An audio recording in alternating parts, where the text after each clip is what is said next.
तो यार पूरी वीडियो ना ध्यान से देखना और एक बार बस लिख के रिवाइज कर लेना, तुम्हें 100 लाने से कोई नहीं रोक सकता।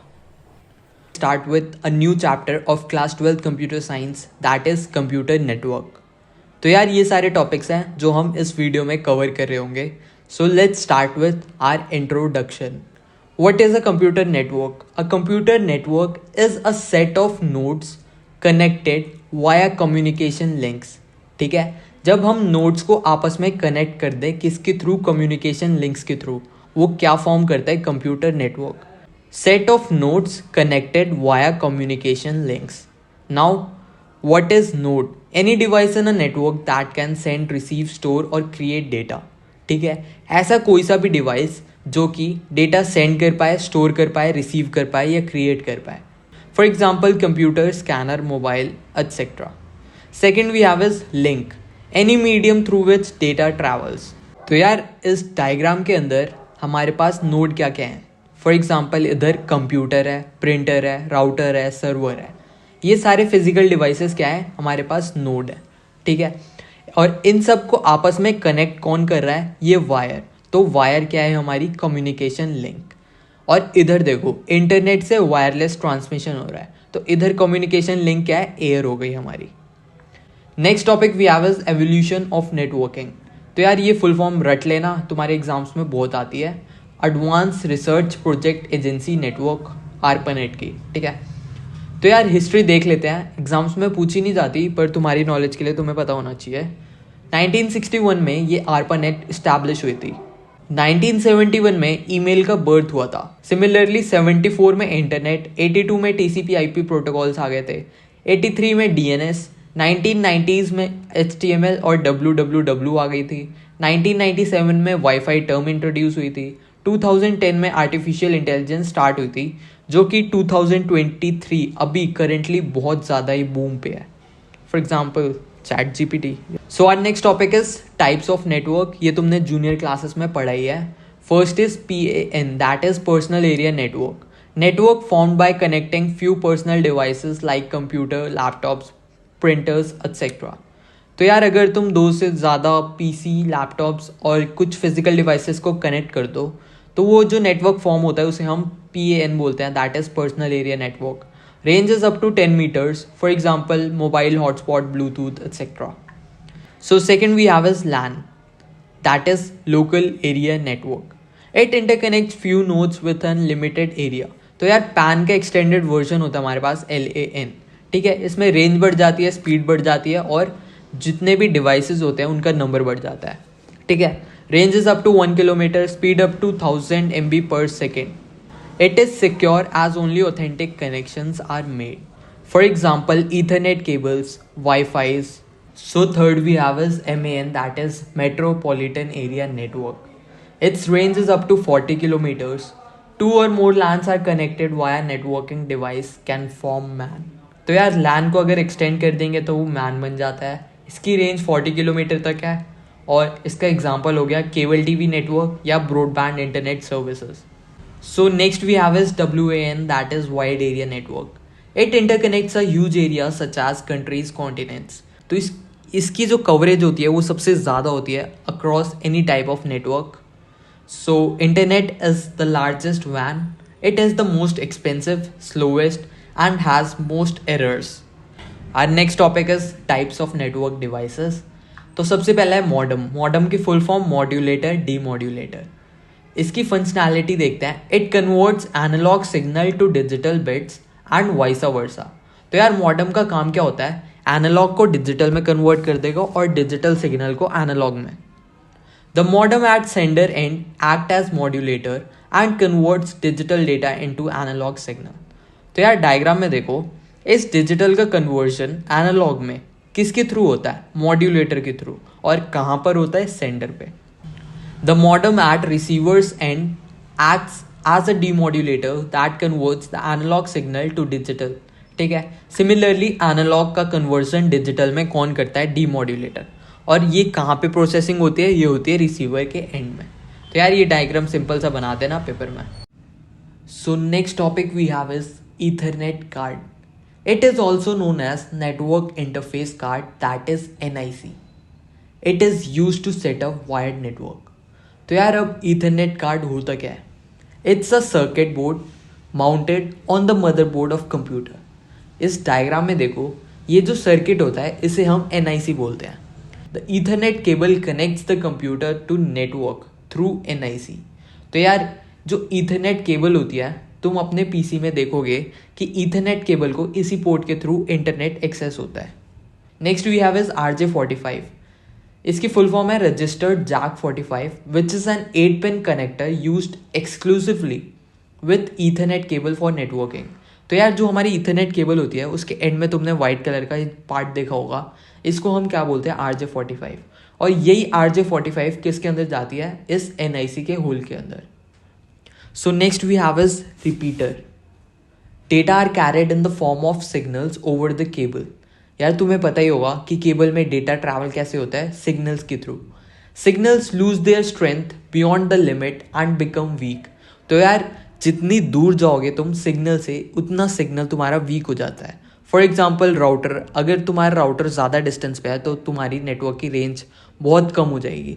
इन such conditions repeater and analog device regenerates the signal and put back on the cable. तो यार डायग्राम के थ्रू समझते हैं, ये जो वीक केबल होती है इसको अगर हम रिपीटर के साथ अटैच कर दे तो वापस उसकी स्ट्रेंथ गेन करने में हेल्प करेगा। So next we have is gateway. It acts as a gate between an organisation network and outside world of internet. तो यार ये जो गेटवे है वो बहुत कॉमनली कहाँ यूज़ होता है? ऑर्गेनाइजेशंस में। Gateway serves as entry and exit point of a network as all data coming in और going out of the network must first pass through the gateway. तो यार किसी भी ऑर्गेनाइजेशन में अगर डेटा इनपुट हो रहा है या आउटपुट हो रहा है, वो किसके थ्रू होता है? गेटवे के थ्रू, जिससे उनकी सिक्योरिटी और प्रिवेसी मेंटेन रहती है। It also maintains data routing. Data की रूटिंग के लिए भी रिस्पॉन्सिबल कौन होता है? हमारा गेटवे होता है। So next we have is hub. A hub is a network device use to connect different devices through wires. तो यार हमारा सबसे बेसिक वायर्ड कनेक्शन किसके थ्रू होता है? हब के थ्रू। The limitation of hub is that if data from two devices come at the same time they will collide. तो यार ये एक लिमिटेशन है हब की कि अगर सेम टाइम पे डेटा आ रहा है दो डिवाइस से तो डेटा कोलिजन भी हो सकता है। Receive data are sent to all other nodes. ये भी इसकी एक लिमिटेशन है। अगर तुम्हारे पास कुछ भी डेटा रिसीव हुआ है तो उस कनेक्शन में जितने भी नोड्स है सबके पास वो डेटा चला जाएगा। So next we have is switch, a central device in local area network. यार जो हमारा नेटवर्क था LAN वाला, उसका जो मेन डिवाइस होता है वो कौन सा होता है? Switch. A switch is use to connect multiple computers but it sends signal to only selected devices instead of sending to all. तो यार स्विच जो है वो हब का ही एक एडवांस वर्जन है जो सारी फंक्शनैलिटी हब वाली परफॉर्म करता है। वो किसी स्पेसिफिक डिवाइस को टारगेट करके डेटा भेजता है। It can forward multiple packets at the same time, and a switch does not forwards the signal which are noisy and corrupted. तो यार switch डेटा भी फिल्टर कर देता है कि अगर noisy और corrupted डेटा है तो वो आगे ट्रांसफ़र नहीं करेगा। तो यार ये डायग्राम है स्विच का और इधर है हब का। So next we have is router. Our router can receive data, analyze it and transmit it to other network. ठीक है, compared to hub or switch, a router has advanced capabilities as it can analyze the data being carried over a network. तो यार router को हम एक advance form off switch भी बोलते हैं। जो भी डेटा आता है राउटर के पास वो उसे प्रॉपरली एनालाइज कर सकता है, और ये बहुत एडवांस वर्जन है किसका? स्विच और हब का। Our router can be wired or wireless. These days, home Wi-Fi routers perform the dual task of a router and a modem or switch. तो यार आजकल के जो राउटर हम घर में यूज़ करते हैं वो डुअल एक्शन करता है। किसका? राउटर का करता ही करता है, साथ में स्विच या फिर मॉडेम का भी करता है। ये कैसे करता है? जो तुम्हारी ईथरनेट केबल होती है डायरेक्ट राउटर से अटैच है, फिर राउटर से ही तुम एक और राउटर कनेक्ट कर सकते हो या वहाँ से तुम एक कंप्यूटर कनेक्ट कर सकते हो। तो राउटर दो चीज़ें परफॉर्म कर रहा है, एक तो वायर्ड कनेक्शन को वायरलेस ट्रांसमिशन में हेल्प कर रहा है और दूसरा हमारा एक नेटवर्क सेटअप करने में भी हेल्प कर रहा है। So our next topic is network topologies. Topology, the arrangement of computers and other peripherals in a network. Common network topologies are mesh, ring, bus, star, tree. Each communicating devices is connected with each other in the network. तो यार इसका diagram देखो, इसमें हर एक device दूसरे device से connect है. It is complex and costly, it is fast and secure. तो यार ये कुछ प्रॉपर्टीज़ है मेश टोपोलॉजी के बारे में. Next we have is bus topology. Every computer और network device is connected to a single cable. तो यार इसमें जितने भी नोड्स होते हैं सारे एक केबल से कनेक्ट होते हैं. इट इज़ बाई डायरेक्शनल, जो डेटा का फ्लो होता है वो दोनों डायरेक्शन में होता है. It is multi point connection, एक वायर से बहुत सारे कनेक्शन होते हैं इसलिए इसे मल्टी पॉइंट कनेक्शन बोलते हैं. It is cheap, simple but less secure. तो यार ये डायग्राम है बस टोपोलॉजी का. Third we have is ring topology. It forms a ring by connecting two neighbour devices. इसमें जो डेटा फ्लो होता है वो यूनिडायरेक्शनल होता है, मतलब या तो क्लॉकवाइज चलेगा या anti clockwise. It is simple and cheap. It is less secure but is error prone. ये भी यार बस टोपोलॉजी की तरह अगर बीच में कहीं से भी कट लग जाए तो पूरा नेटवर्क खराब हो जाएगा. Then we have star topology. Each communicating devices is connected to a central node like a hub और स्विच. तो यार इसके सेंटर में हब और स्विच लगा होता है और उस हब या स्विच से बाकी सारे डिवाइस कनेक्ट होते हैं. ये एक फॉर्मेशन बनाता है स्टार जैसी, इसलिए इसे स्टार टोपोलॉजी कहते हैं. फेलियर इन सेंट्रल नोड में क्रैश होल सिस्टम. अगर सेंट्रल नोड में ही फेलियर हो गया तो पूरा सिस्टम क्रैश हो जाएगा. It is effective, efficient and fast. ठीक है. Fifth we have is tree topology. तो यार ट्री सारी टोपोलॉजी का एक हाइब्रिड होता है. Each branch can have more than one basic topology. It represents hierarchical flow of data. It is costly and complex. क्योंकि इसमें बहुत सारे टोपोलॉजी होते हैं इसलिए ये ट्री जैसा स्ट्रक्चर फॉर्म करता है, इसलिए इसे ट्री टोपोलॉजी कहते हैं. So next we have is identification of nodes. यार जैसी अपन के घरों को एक एड्रेस मिला हुआ है लोकेट करने के लिए, सिमिलरली पीसीज को भी नेटवर्क पर एक एड्रेस मिला होता है. Each node in a network should be uniquely identified to identify the server, receiver and decide a routing path to transmit data. यार इस डायग्राम में देखो, जैसे पीसी ए को एक डेटा भेजना है, वो किसी नोड की हेल्प लेता है पर नोड को पता ही नहीं वो डेटा कहाँ पर ट्रैवल करना है. तो उसे ट्रांसफ़र के लिए एक एड्रेस चाहिए होगा, तो उस एड्रेस को हम बोलते हैं मैक एड्रेस. MAC मतलब media access control. The physical और hardware address engraved on NIC at the time of manufacturing which makes it permanent address. तो यार ये NIC को एक एड्रेस मिला होता है, NIC जो हमने पहले पढ़ा था, और ये जो एड्रेस होता है वो मैन्युफैक्चरर डालता है किसी भी डिवाइस के अंदर.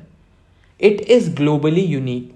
ये जो एड्रेस है थ्रू आउट ग्लोब किसी का भी सेम नहीं हो सकता. अब यार ये मैक एड्रेस की प्रॉपर्टीज़ है जो तुम्हें रटनी होगी. It's a 12 digit hexadecimal number. ठीक है. It's 48 bit in length. First 6 digit represents the manufacturer ID, also called organizational unique identifier. तो यार ये देखो, आगे की 6 बिट क्या रिप्रेजेंट करती है, OUI, और पीछे की 6 डिजिट तुम्हारी क्या रिप्रेजेंट करती है, सीरियल नंबर किसका, NIC का. तो यार ये तो हो गया मैक एड्रेस के बारे में. Next we have is IP address. IP stands for Internet Protocol Address. It is assigned to each node in a network. But unlike Mac, IP address can change if a node is connected to another network. तो यार IP address हर network की अलग होती है. अब जैसे ही node तुम्हारा एक नेटवर्क से कनेक्ट होता है उसे IP एड्रेस मिल जाती है. फॉर एग्जांपल तुम कोई भी वेबसाइट ऑन करते हो तो उसका एक IP एड्रेस जनरेट हो जाता है, और जैसे ही तुम वेबसाइट चेंज कर दोगे तुम्हारी IP एड्रेस भी चेंज हो जाएगी. तो मैक एड्रेस परमानेंट होता है बट IP एड्रेस टेम्पररी होता है. ठीक है. Initially IPv4 were used but nowadays IPv6 are used. IP address का एग्जांपल है जैसे 192.168.0.178. ठीक है. So next we have is internet basics. So internet is global network of computing devices. ठीक है. इंटरनेट सबसे बड़ा नेटवर्क है, ये हमने पढ़ लिया था. फिर है वर्ल्ड वाइड वेब। अब www क्या होता है? It's an ocean of information stored in forms of trillions of interlinked web pages और वेब रिसोर्सेज। तो यार वर्ल्ड वाइड वेब एक कलेक्शन है किसका? बहुत सारे वेब पेजेस, बहुत सारे मतलब ट्रिलियंस के अंदर वेब पेजेस होंगे। Sir Tim Berners Lee invented the www in 1990s। ठीक है। Next we have is HTML। Hypertext Markup Language is a language used to design web pages so that web contents can be read. Next we have is URL. URL होता है किसी भी website का unique address. URL is a unique address or path for each resource located on the web. Next we have is HTTP protocol. तो यार ये Hypertext Transfer Protocol होता है। किसी भी वेबसाइट को एक्सेस करने के लिए कुछ सेट ऑफ रूल्स होते हैं। वो सेट ऑफ रूल्स किसके अंदर आते हैं? सारे HTTP के अंदर। और इसका एक और सिक्योर्ड वर्जन है जिसे हम बोलते हैं HTTPS। ठीक है। So last topic of today's video is DNS। Each computer server hosting a website or web resource is given a name against its IP address. These names are called domain name or host name. तो यार किसी भी IP address के बदले तुम्हें एक website का नाम मिलता है। उसी वेबसाइट के नाम को हम बोलते हैं DNS, that is domain name. Conversion of domain name of each web server to its corresponding IP address is called domain name resolution. तो यार डोमेन नेम का कन्वर्जन किस में? IP एड्रेस में, और IP एड्रेस का कन्वर्जन डोमेन नेम में। इसको हम क्या बोलते हैं? Domain name resolution. और इसको कौन कराता है? It is done through a server called DNS server. A DNS server maintains a database of domain names and their corresponding address. इस एग्जाम्पल में देखो, अगर तुम कोई भी वेबसाइट लिखते हो तो वो वाली वेबसाइट सबसे पहले जाती है DNS सर्वर के पास। DNS सर्वर उसका IP एड्रेस तुम्हें वापस भेजता है, और जो IP एड्रेस है फिर जाता है किस पे? वेब सर्वर के पास, जो वेबसाइट को एक्सेस करने में हेल्प करता है और तुम्हारे पास उसका आउटपुट भेजता है। तो ये सारी प्रोसेसिंग ऑटोमेटिकली होती है और within milliseconds. So thank you, this was the last topic of today's video.